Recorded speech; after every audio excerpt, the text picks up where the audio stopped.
This not only a very interesting panel, but a way of remembering and acknowledging Veterans Day this month. So I feel very privileged to be here with this august body of gentlemen who will be sharing and talking with us today. And as we do whenever we gather, I do want to acknowledge that this land, which is named for the Ute tribe, is a traditional and homeland of the Shoshone, Paiute, Goshu, and Ute tribes.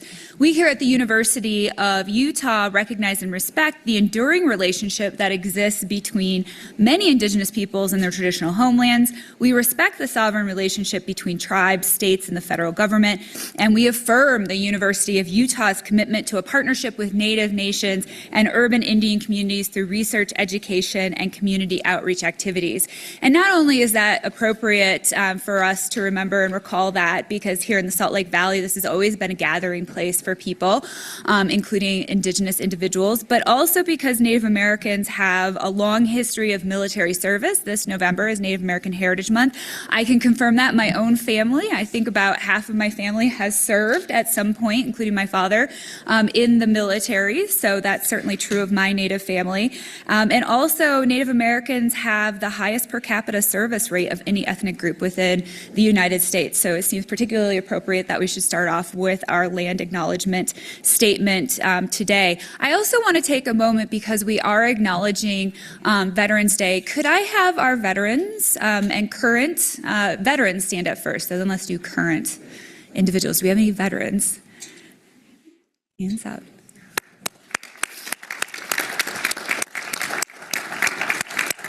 Thank you so much for your service. And do we have any currently enlisted military? Well, thank you as well. Thank you so much.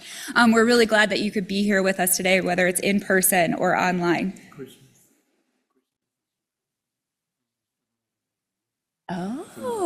Oh, wonderful. And Professor Holbrook was just sharing with me that Chris Smith, who is the Veteran of the Year for not just the College of Law, but also for the entire University of Utah, is here. So let's acknowledge Chris.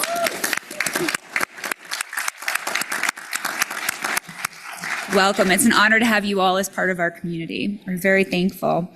Before I introduce our moderator of today's panel, Jim Holbrook, I do want to briefly let you know how today's panel will go. We have some prepared remarks, and then there's going to be ample opportunity for questions after the prepared remarks.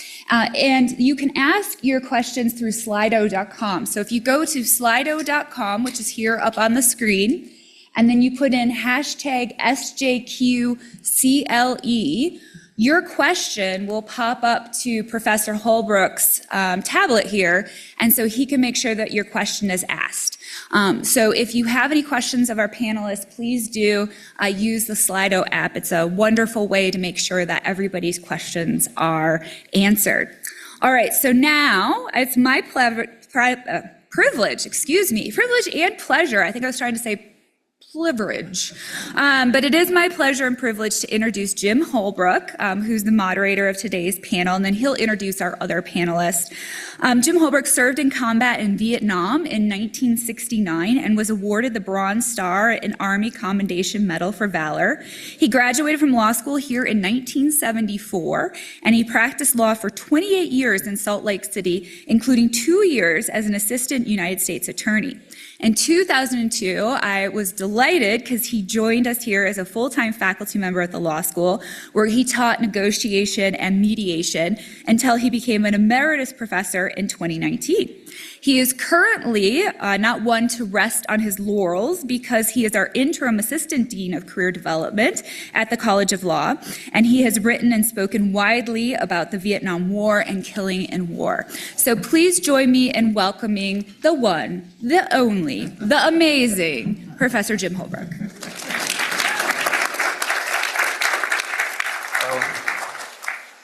Thank you, Dean, for such a lovely introduction. We're in for a special treat today. On my immediate left is Professor Amos Giora. Amos is an Israeli-American. He served as a lawyer in the Israeli Defense Forces for 20 years, retired as a lieutenant colonel. During that period of time, he was the legal advisor to the Gaza Strip, and he spent 5 or more years negotiating the Oslo peace accords with the Palestinians, for which he's written an internationally renowned article. He's also written and spoken internationally about targeted killing, torture, bystanders in the Holocaust, and enablers and institutional complicity in the victimization of young people by college coaches, trainers, doctors, and Catholic priests.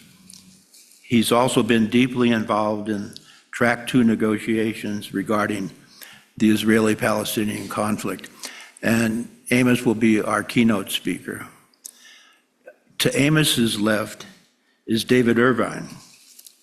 David graduated from the law school here in 1971. He enlisted as a private in the U.S. Army Reserve in 1962. He received a direct commission as a strategic intelligence officer in 1967. He retired as a brigadier general in 2002 after 40 years of service.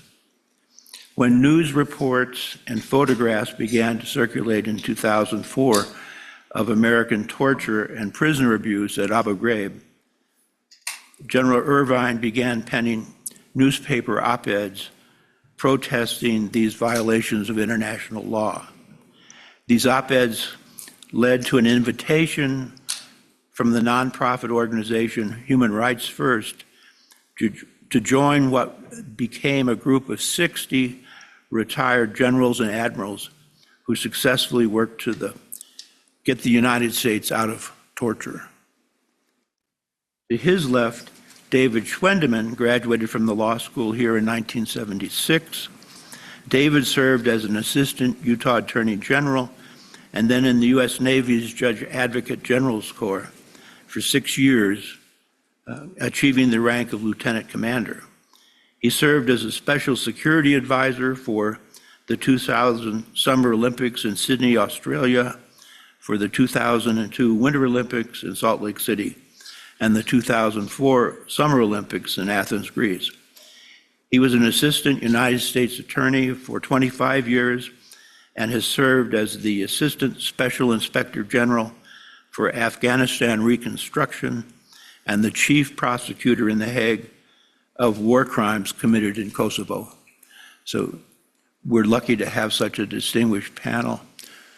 Amos, please share your thoughts.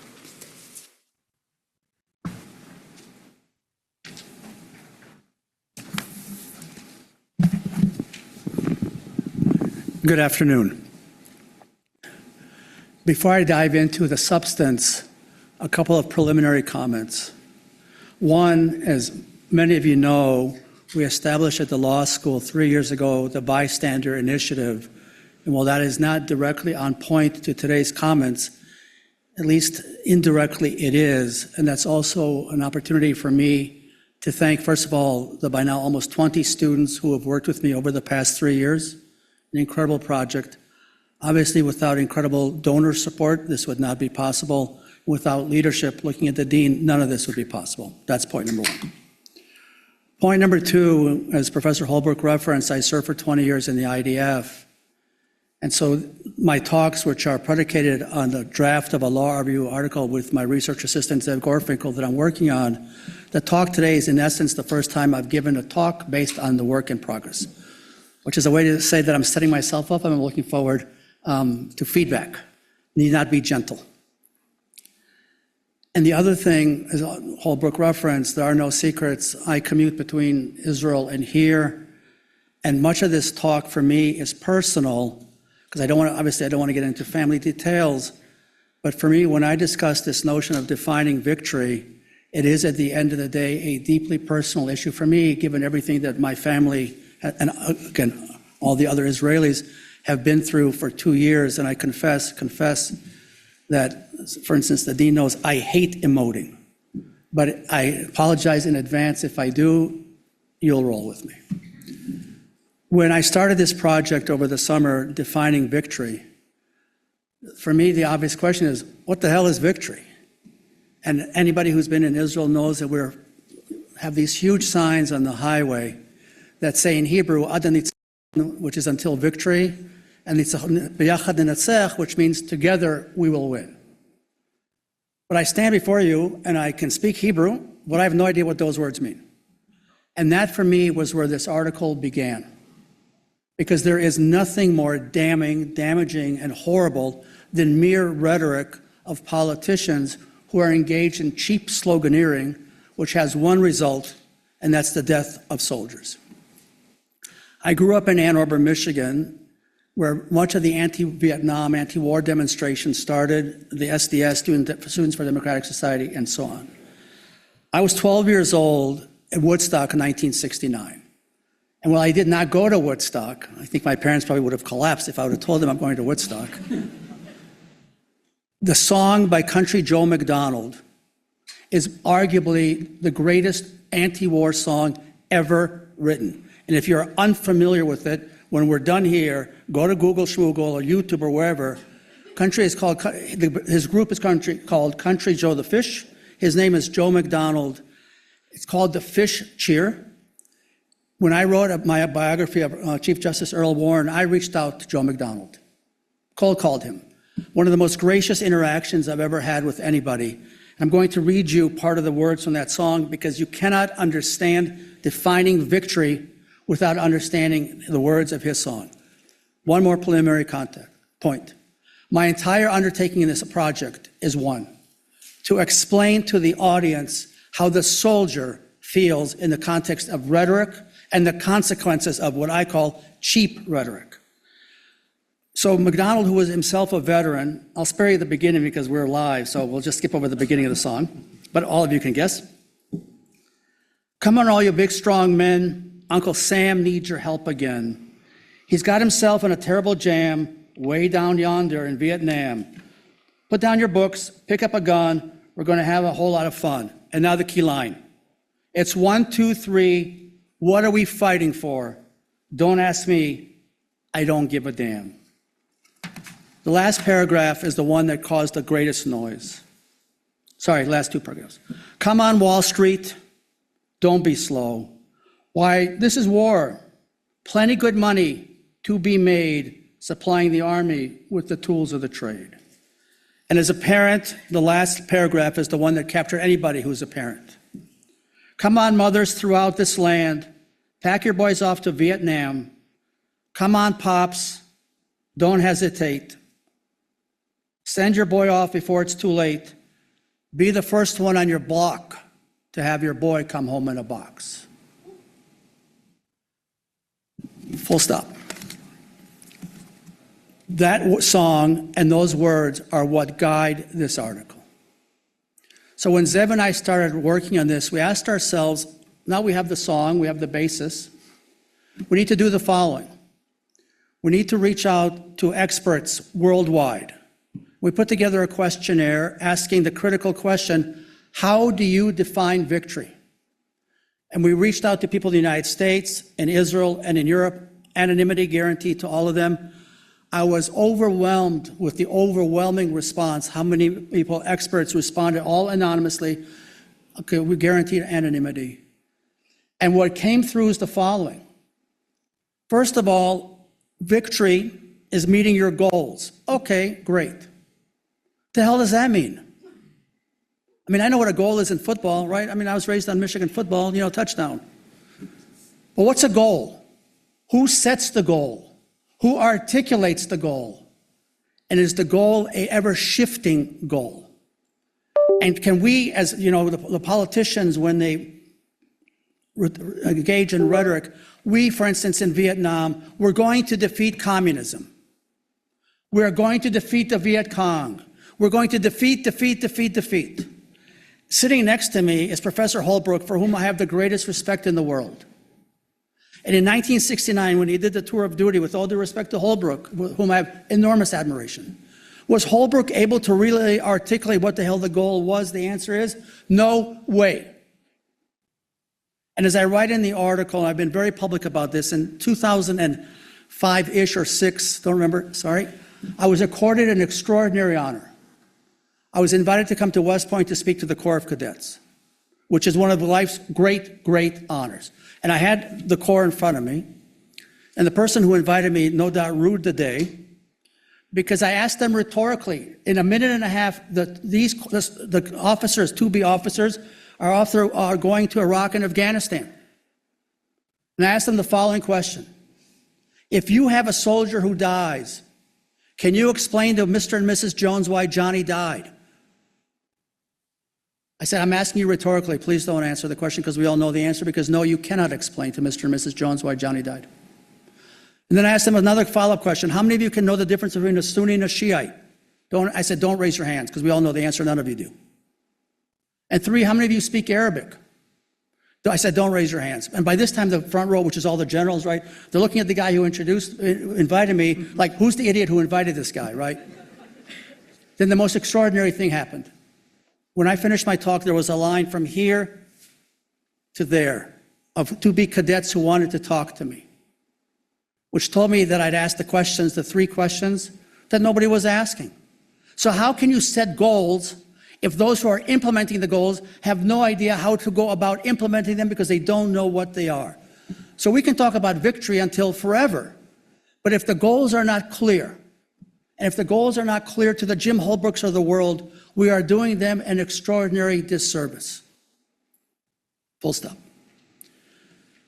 The answers we got about the goals. So we can set a goal, but how do you go about implementing it? And are the goals shifting sands? One day here and one day there. And then we confuse the hell out of the soldier. And when a soldier is confused, there are significant consequences. If you didn't know, this just in. When soldiers are stressed, confused, anxious, bad things happen. My Lai is but an example. And if you're not aware of My Lai, go Google My Lai. It's one of the most, I think you'll agree with me, one of the worst moments in American history. And as bad as Cali was and the others were, blame them, yes, but more importantly, blame those who did not give them a clear sense of mission articulation. And without mission articulation, we're giving soldiers, these 19-year-old alpha males in Israel today. We have men and women, in active duty in the front lines. They want to do the good thing. They want to do the right thing. And frankly, it pains me to say the following words. Absent a clear articulation, I hate to say this, and I apologize 14 times over, they're dying in vain. And I stand before you, and I will not get into details, but, family's family. And it is a terrible thing when we cannot clearly articulate what it is we want the soldier to do. But it's easy to be the politician who's engaging in rhetoric. It's easy to go, social media, TV, whatever, and say, we're going to defeat communism. Or in our case, Netanyahu, roll my eyes, we're going to eviscerate Hamas. We're going to defeat Hamas. We're going to this Hamas and this Hamas. BS. Because for people of my ilk, and I've written this in the article, and I have a book that I finished, yes? The only victory in Israel is the return of the hostages. Yes. So you can defeat Hamas, but you didn't defeat Hamas. And you still have hostage bodies to return. So this notion of victory, as good as it sounds, as engaging as it sounds, is nothing but an illusion. The problem with an illusion when we have soldiers in harm's way, that there is no reason for them to die. So in Vietnam, there's a difference between Vietnam and Iraq and Afghanistan, which I'll get to in a second, because in Vietnam, Holbrook was drafted, and those who went to Iraq and Afghanistan were not drafted. In Israel, we have obligatory military service for men and women alike. When Zev and I started the article, we were going to look at Vietnam, Iraq, Afghanistan, and Hamas, Gaza, Israel. But I decided along the way that working Afghanistan and Iraq into this is too complicated. But wait, I do need to say the following. Maybe they will also comment on this. If you're not unfamiliar with this, go Google this also. Then U.S. Secretary of State Colin Powell went to the UN and said Iraq has WMDs and that's the justification for going to Iraq. In polite English, that was a lie. That's polite. He was set up by Rumsfeld and Cheney. He bought into the lie and he lied. And he engaged in this rhetoric. And the problem with that rhetoric, and then the CIA director George Tenet called it a slam dunk, also a lie. And then we send off, I know, volunteers. But a 19-year-old who dies is a 19-year-old who dies. Not important if he volunteered or was drafted. So it is lie after lie after lie. So this whole notion of defining victory, which sounds really good, like it's a damn football game, but it's not a football game. And the entire point of this article, which is engaging in something that I've never done before, shout out to Zev, it has graphs and numbers. I failed 8th grade math, which is why my parents sent me to law school. And the graphs are intended to put in front of the reader the responses from the distinguished experts and graphs we've collected in terms of how the public in the 60s and then in Israel has viewed this notion of victory. And what is victory? And more than anything, you walk away with a sense of utter confusion. And here's the problem with confusion. The public has no idea what the hell we're doing. In the old days with regular media, some of you may have heard of NBC, CBS, and ABC. It's something in the past. It was TV stations that has been replaced by social media. The news is instantaneous, which means today it's much harder, to BS than it used to be. Much, much more challenging. But I leave you with the following few thoughts. Those of us who have been there, who have been in situations where you send someone off into harm's way, and I raise my hand, and I have. And as I write in the article, I've made the decision to write about it in the article. I had a lieutenant who I spare you the details, obviously, who I sent off to Gaza. And he was furious with me, but that's okay. I was the commander.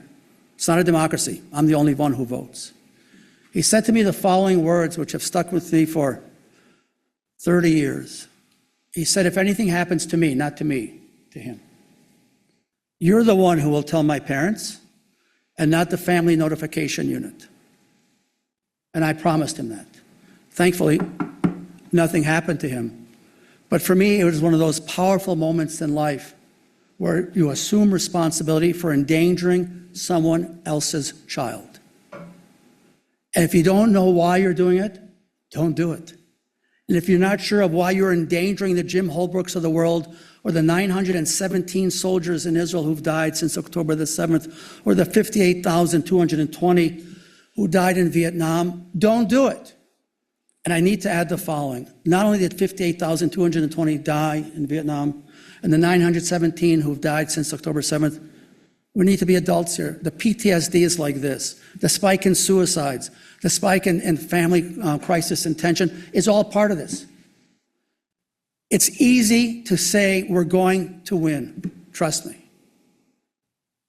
The responsibility on political leadership is, unless you can actually define the damn word, do not, underlined 55,000 times, engaged in the cheap rhetoric. I conclude with Joe McDonald. 1, 2, 3, what are we fighting for? I don't give a damn, which is, of course, as ironic and sarcastic as it can be, because obviously they gave a damn, because they were the ones put into harm's way. One more word. Today, well, tomorrow, Veterans Day, in Israel, we celebrate it. We mark it, note it differently. In Israel, we have, the country shuts down for 24 hours, with the exception of work and school. All restaurants are closed, all public gatherings are closed, everything is closed. We have a siren at 8 o'clock at night and a siren at 11 o'clock in the morning, where the public stands and acknowledges the soldiers over the course of the past, 70 odd years, who have been killed, over the soldiers, men and women, officers who've died over the past decades.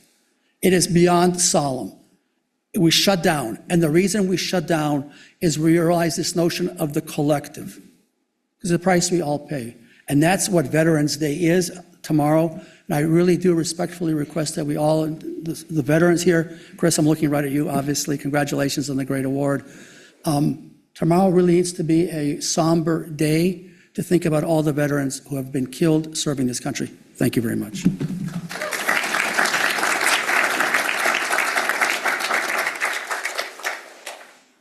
David O'Brien? Your reactions. Well, first of all, I appreciate the work that Amos has put into this article enormously. And as was really obvious as he was speaking, this has been written from the core of his being and from the heart.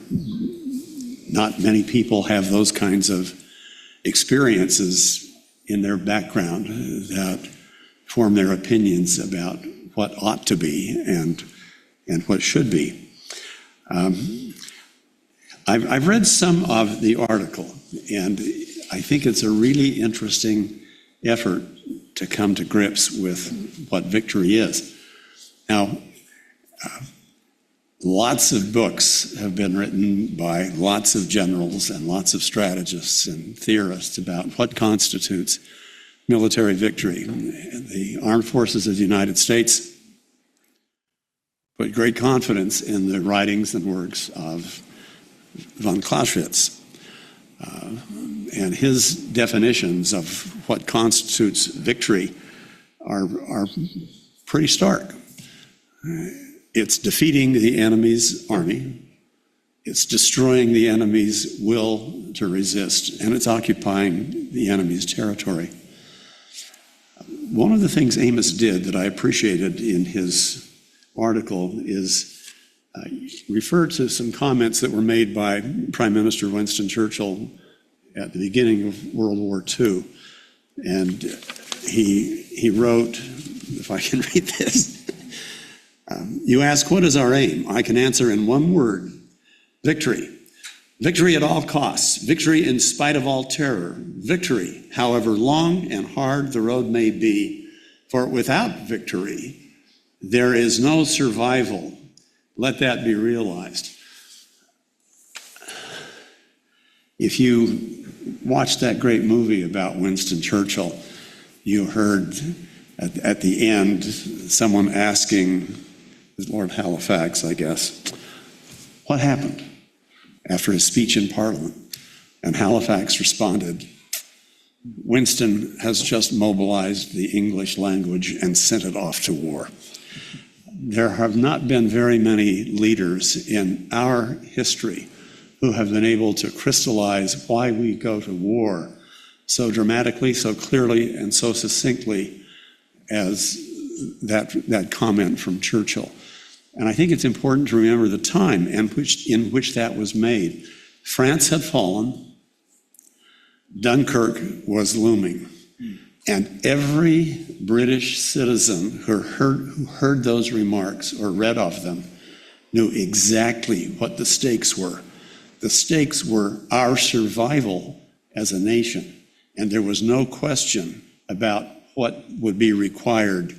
Blood, toil, sweat, and tears. We'll fight them on the beaches, in the streets, and so on and so on. That's a really powerful, moving. I'm going to use the word rhetoric, not in a negative way, but that's impressive. And there have not been many. Lincoln was amazingly successful at that, as was Franklin Roosevelt.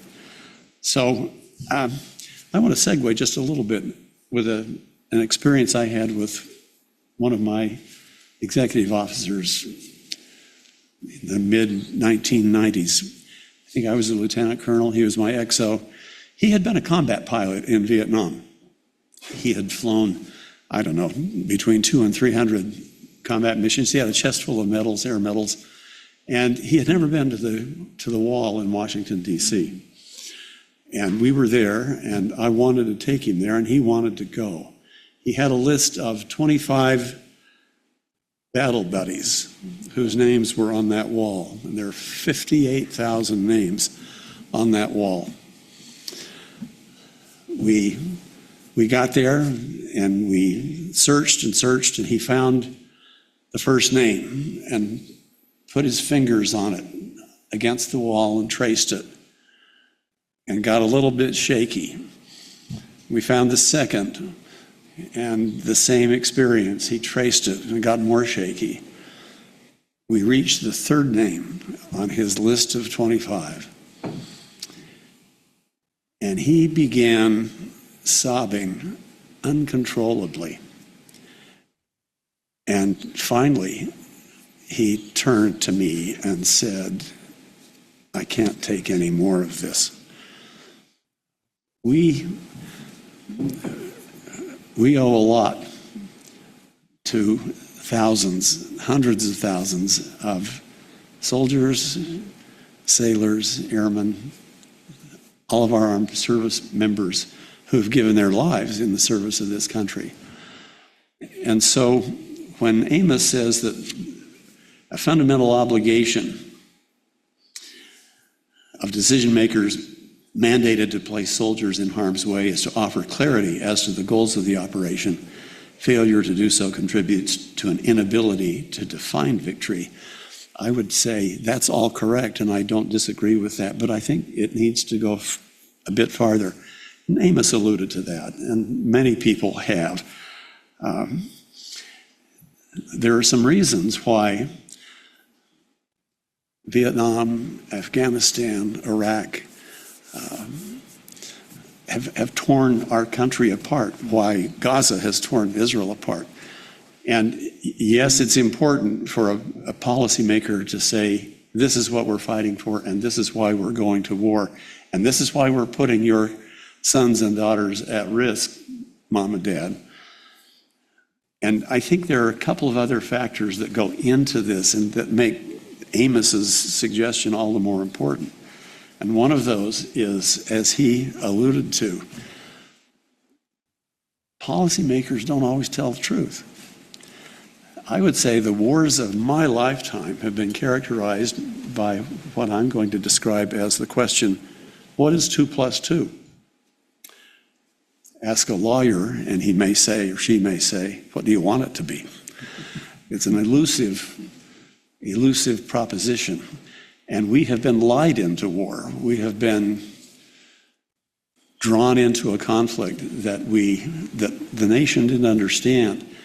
And in the cases of Afghanistan and Iraq, and I defer to Dave Schwendeman, who's a real authority on what happened in some of these places, those wars lasted, if you take Afghanistan, 20 years. World War II was over with in 4 for the United States. And the goals and objectives of why we fight shift as the political circumstances surrounding facts on the ground and the political necessities of presidents and prime ministers cloud what's going on and why we should be staying there. Why aren't we declaring victory and going home? Near the end of President George W. Bush's second term, Martha Raddatz of ABC asked Dick Cheney, or said to Dick Cheney in an interview on the air, well, you know, most of the country is opposed to us being in Iraq, and we're still there. And Cheney's response was one word: so? That's not a satisfactory answer if your son or your daughter is coming home in a box. And we haven't figured out very well how to address that. But for all of the shifting and maneuvering of politicians, there is one fact that is, I think, inescapable. And it is that military units in combat, as David and Jim and Amos know, even though they deserve clarity about why they're fighting, they still fight. And they fight for each other. And unit cohesion is a powerful force which carries armies, navies, air forces to victory in murky circumstances. And we cannot be sufficiently grateful for those who are willing to fight for each other.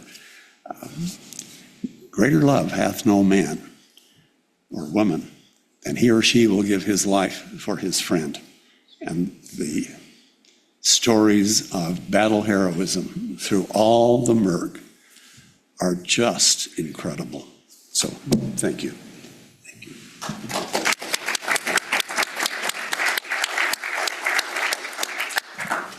David Schwendeman, your thoughts? Thanks, Jim.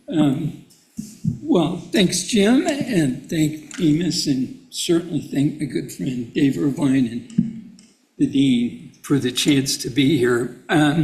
If you'll indulge me for just a moment before I give my brief comments on the subject today, it's important to me to clarify a few things before I make my brief remarks about what Mr. Gorfinkel and Professor Gura have written and about what Amos has said this afternoon. My comments about mobilizing language and sending it to war, as the general has mentioned, will follow. The project that Amos and Zev have undertaken is an ambitious one. The way they've undertaken it is unique, and you'll see it when you see the draft. Because it's unique, it is one fraught with assumptions that may or may not bear out. I don't want to leave you with impressions of me or of my experience that will unfairly or mistakenly influence your understanding of or reaction to what Zeb and Amos propose or to what I'm going to say. I am a veteran because I served on active duty in the Navy for 7 years at times when the country was at war in one place or another. Unlike Jim, for whom I have great admiration and respect, I am not a combat veteran. My personal experience with armed conflict and its aftermath first came in Bosnia and Herzegovina in my role investigating and prosecuting atrocity committed there in 1992 through 1995. Then again, in a similar role, leading the investigation and prosecution of crimes committed by political leadership and their enablers in Kosovo in 1999 and 2000. I lived and worked in an active war zone in Afghanistan from 2010 to 2015, during which time I served with people who died in the cause, whatever it was, that we were there for, including Major General Harold Green, a close friend. When I went into the field, and I did often, remarkable and brave soldiers and Marines, people from the Diplomatic Security Service, and at times Special Forces operators went with me to make sure I could do my job. There are people for whom I had then and have now enormous respect and admiration, and to whom at this special time every year I express my gratitude in one way or another. They were there for me in Afghanistan in places and at times when we were under attack, when it was not safe for them or for me to be where we were doing what we were doing, in places where there were people who would kill us if it suited their purposes, who had the advantage and the means to do us harm and were prepared to use those means. And for that, I will be ever grateful, forever grateful, and in the debt of the people that were with me. They actually showed up because it was their duty to show up. It was their responsibility to take me places so that I could do my job. They didn't question whether my job was one worth doing. And they didn't discuss among themselves whether they were prepared to do anything other than help me get out of the vehicle if it tipped over or was blown up.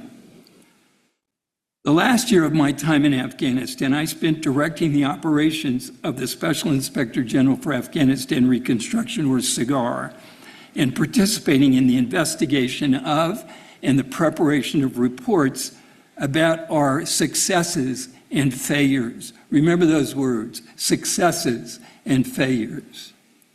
I spent the better part of the last year and this year helping write SIGAR's final report, which was a survey of all of those successes and failures, drawing lessons from those successes and failures that hopefully will inform the future deployment, not only of military assets, but of civilian assets to rebuild after and during the damage caused by conflict. My observations today are colored by those experiences, especially my experience in Afghanistan. Unlike Professor Giora, who I also admire immensely, I have no firsthand experience, nor do I claim any expertise or special knowledge of Israel or Gaza, or of what has happened since October 7, 2023. And now for my few brief comments about the paper, the ideas that Amos and Zev have proposed and what they've written, and about what Amos has said this afternoon. It's my view that the word victory and the concept of victory in the military sense they're anachronisms. We should not trouble with those words themselves. They imply an end state that is no longer achievable in the modern world. We should, as I think Zeb and Amos suggest, be suspicious and extremely critical of their use and of anyone who uses them to justify the deployment of military force anywhere at any time. I agree with Zeb and the professor that Vietnam and Gaza are case studies for that and for the consequences of using words when lives are at risk in conflict. Now, the numbers that Zeb and Amos report in their survey, which may or may not be completely reliable, and the conclusions drawn from them not completely reliable, I think are valid. And I think they teach us or suggest lessons if they stand for nothing else. Words like victory and total victory and defeat, when applied to military operations, are very much like the word justice as it was used in Bosnia and Herzegovina and Kosovo during my time leading war crimes investigations and prosecutions.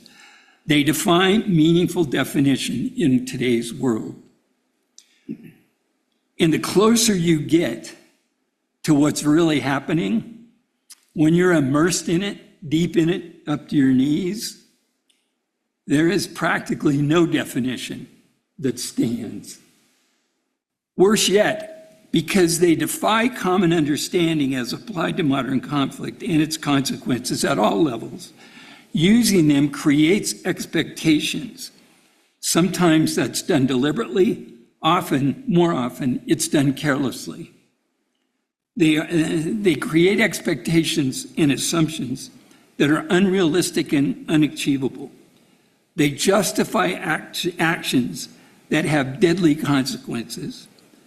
And the result is that those using the terms endanger the legitimacy of efforts to end death and destruction and frustrate or prolong meaningful negotiations aimed at bringing an end to, or at least delaying or pausing the fighting. This was true in Bosnia and Herzegovina. It's true in Afghanistan over a period of 20 years. I think it's true in Israel and Gaza. The consequences of compromising legitimacy in these ways are both short-term and long-lasting. Some are irreversible. Vietnam is, of course, an example. Afghanistan is another, and we're living with those consequences as we speak. Using the terms consciously, deliberately, or carelessly, which was the case with the use of the term justice in Bosnia, almost certainly perpetuates the unnecessary loss of the most precious asset any military has, its fighters, and adds measurably to the suffering and losses experienced by vulnerable civilians, and can compromise meaningful efforts to hold people accountable for what they have done. And that was something I dealt with every day in Bosnia and Herzegovina and Kosovo, trying to hold people criminally accountable for what they were responsible for. It was complicated by the use of language and the expectations that that use created. It meant loss of support for me and for those that were working to do that. It means loss of support for military operations. It means loss of support for civilian populations that need to be protected, that are vulnerable. It means a failure in confidence in government and leadership. It means destructive political and civil division and distrust. And, as was mentioned, crises of confidence and trust in the ranks of the fighters. That leads to a breakdown, and those who have served understand the lack of confidence in leadership because they don't tell you the truth and don't understand your reaction to what you're being asked to do. Leads to a breakdown of good order and discipline. Makes it more difficult to control or influence the behavior of the fighter. Makes civilian and non-combatants, therefore, much more vulnerable. Now, I suggest that, and this is perhaps influenced by my time as an inspector general, where numbers mattered, and counting and not counting, and probing and questioning, and being knocked around because you were asking questions that made people uncomfortable. Based on that experience, I suggest using words like success and failure rather than victory for doing what Zev and Amos set out to do. They are terms not so loaded with the historical baggage of victory, total victory, winners and losers. They are, of course, still risky as far as manipulation and imprecision are concerned, because they too create expectations and assumptions that can have many of the same consequences. But they, in my view, better describe the reality of conflict at all levels, strategic, operational, and tactical, and can shift the paradigm from winners and losers to what worked, what didn't, why, and what the consequences might be. There can be tactical successes, as all of you know. There can be tactical successes and operational failures without there being victory in the sense Zev and Amos used the term. There can be operational successes, as in Vietnam, and strategic failures, again, as in Vietnam and certainly in Afghanistan, without troubling ourselves about whether there are winners or losers, victors or vanquished. Examining the reasons for military success and failure, for political success and failure and conflict, allows for more useful and usable outcomes, in my view. It can be done with greater precision, perhaps, and greater credibility if it's done honestly and objectively. I want to close by reminding all of you who can remember, which is probably just a very few of us, what John Kerry said to Congress more than 50 years ago on April 22, 1971. Maybe it's just the four of us up here. Would you like us to quote it with you? Yeah, right. For you who are too young, Alan's not one of those, but for you, for the few of you who are too young to remember, it's still extremely poignant. Now, John Kerry, veteran John Kerry, combat veteran John Kerry, was speaking about the U.S. staying in Vietnam so that it didn't have to admit, quote, something that the entire world already knows, so that we can't say that we've made a mistake, that someone has to die so that President Nixon won't be the first president to lose a war. He said, we are asking Americans to think about that, because how do you ask a man to be the last man to die in Vietnam? How do you ask a man to be the last man to die for a mistake? The same can be asked, as Amos has so eloquently said, the same can be asked of a parent sending a child to the military, even in peacetime, with the possibility that if things break down, that child, who will be trained to kill, will be asked to kill and asked to put his life or her life on the line. That's a question, in my view, that every political and military leader, regardless of position, must ask each time if they exercise the responsibility and authority to use military force in conflict.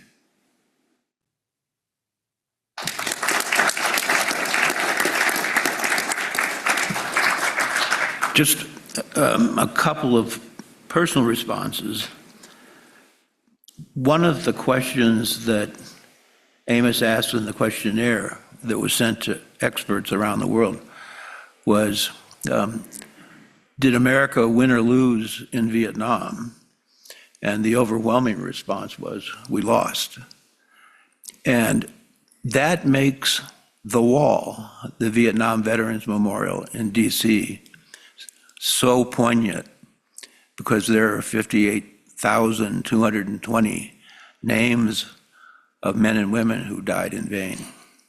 And there's no other way around that wall but to accept that fact. We've had a number of questions that implicate the notion of the role of misinformation and lies in these two wars. Can you respond to that, please?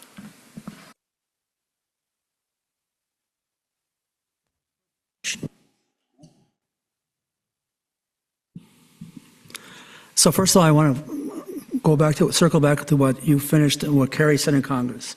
So spare you the details, but I served with a guy whose son was the last Israeli soldier killed in Lebanon, in whenever the hell it was. And he went on the radio that day. It was heartbreaking. And he said he understood that we were withdrawing from Lebanon and his son would be the last one killed. And he said he really truly hopes his son is, it's a horrible thing to say, but he truly hopes his son is the last one killed. So I understand that. So in Israel, some of you know, as I referenced, I just actually last week sent to the publisher a new book, which is called Enablers, Normalizing the Unimaginable, which is the role of enablers in everything, not only post-October 7th, but also before that, but in the context of this. So to your point, Dave, in Hebrew, if Netanyahu would say, we're going to have success, the public would look at him and say, we have no idea what success is. It's just not a word that works in Hebrew. And Yotam is here, he can help me with the Hebrew, right? It's nitzachon, it's victory. We have seriously plastered on the highway, victory, victory, victory. And if he had signs plastered, success, success, success, even his base would look at him oddly. Because we're very, in that sense, I don't like the expression, but just roll with me, black, white, it's victory or not victory. And the problem with that is it's not possible. Does that then mean that it becomes a lie? Somewhere between a lie and a lie. The answer is yes. The problem with what complicated our lives for the past 2 years is we had the 200 plus hostages and we had everything post October 7th. But for, again, as I said earlier, for people of my ilk, victory was one thing and one thing only, and that's the return of the hostages and a ceasefire and end the damn war. And it became then a purposeless war. And a purposeless war means that soldiers are dying in vain. And until victory then is nothing more than a well-calibrated lie. And for me, that is 100,000,000% unforgivable. Another issue that's implicated by the questions that have been submitted is the failure to have a clear sense of the goal or objective, or that it changes over time, and the role of misinformation and lies. Is that a strategy to perpetuate these wars? I defer to my lawyer. Yeah. Absolutely. Yes. Absolutely. I mean, my responsibility at the Special Inspector General for Afghanistan Reconstruction, part of it was to tell truth to power, to put lie to the lie. When we had military command telling us that they were succeeding in one way or another in places where we had demonstrable evidence that it wasn't working, for example, in the creation of the Afghan National Security and Defense Force, when we told them that the bulk of the people in the Afghan National Defense Force were fiction, they were ghosts, they were being paid money, but they didn't exist, what we got back from the command was, well, you're wrong. You're just wrong. We're actually putting together a force that's going to be capable in the end of taking over for us and defending Afghanistan, defending the gains. We knew 10 years before the Afghan security force failed that it was on the road to failure. But because people were unwilling to recognize the ground truth, the real truth, and perpetuated the lie of success, we stayed there. And you can count the number of people that died, the number of people that, and Afghanistan is not so much the number of people that died, that were killed, the military members that were killed. It's the legacy of those who were damaged so badly, physically, mentally, and emotionally, that will live with us forever. When we talk about the cost of the war in Afghanistan, people want to talk only about the money cost of what was lost, what was expended on the ground in Afghanistan. By far and away, the greater amount of money that will be spent because of Afghanistan has yet to be spent, and it will be spent taking care of people that were so horribly damaged because we sent them there. And as time went on, we sent them there because of a mistake and for a lie. So other than Yotam and I don't know who else here speaks Hebrew. The two worst words in Hebrew are hutar lepirsum, translating. By law in Israel, the public cannot be informed that a soldier has fallen until the family is informed. And when you hear that hutar lepirsum, you know what's next. The name, the age, the unit, and the city that the soldier has been killed. So politicians can manipulate and manipulate and manipulate. And you can engage in deception and deception. But every 6 o'clock in the morning for the last 2 years, we have awakened to that hutar lepirsum, and we know the next thing that we're going to be told is that yet another soldier or soldiers have died in vain. And in the context of rhetoric, and I acknowledge that in this article, rhetoric is essential. There is no rhetoric that can overcome the fact that yet another soldier has died and that yet another news announcement with that awful, unimaginable announcement, because we all understand, remember in Israel, we all know each other, right? There are no degrees of separation. Everybody knows everybody. And when you hear that hutar lepirsum, you quickly do the math of who knows whom and so on and so on. And rhetoric and deception does not overcome the fact that soldiers died for no reason. I'd just make a quick comment about that. We asked the question about truth. We are either trying to start a war, or we are in a war, or halfway there with Venezuela, thanks to the most truth-challenged president in American history. Actually, I wasn't going to say anything because we can't talk politics. I have to be careful here. But I understand that because of Fox News, we're now thinking about attacking Nigeria. It's not funny. It's true. And I asked myself, like, where does this come from? And I mean, I understand there are issues in Nigeria, but when you make an announcement, you are endangering someone's child. Full stop. Another issue that was implicated here is, was under any definition or circumstance, was victory possible in Vietnam or in Gaza?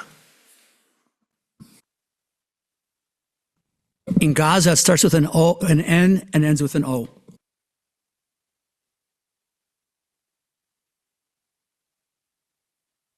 Maybe it shouldn't be on. In Vietnam, no. And that's with plenty of hindsight, obviously. But I think the fundamental premise, the fundamental assumption that sent us into Vietnam in the big way that we went in with overwhelming force was that we could accomplish success in Vietnam by overwhelming force, which was not sustainable, either militarily or domestically, over time. It was destined for failure. It's much the same as what happened in Afghanistan. I don't want you to think that there weren't some great things that were done in Afghanistan. There were. They were not sustainable. We knew they were not sustainable, and we were building something that could not succeed. You say that now to people who were in country at the time, to Ambassador Crocker, who I love and admire, and he will go apeshit on you. But it's absolutely true. I think what you're saying also, David, is that President John F. Kennedy, who was a really interesting president and a war hero himself. Remember him? Anybody? Okay. Google. The same four. I think while there is much about his presidency that I admire, I think one failure was to pay attention to Rudyard Kipling. And I'm not sure that the Kennedy Camelot faction in Washington had ever much read. At the end of the fight, there's a tombstone white with the name of the now deceased and the epitaph drear, a fool lies here, who tried to hustle the East. Okay, we have students who have to get to class, and so this will be the last comment. Please join me in thanking this amazing panel.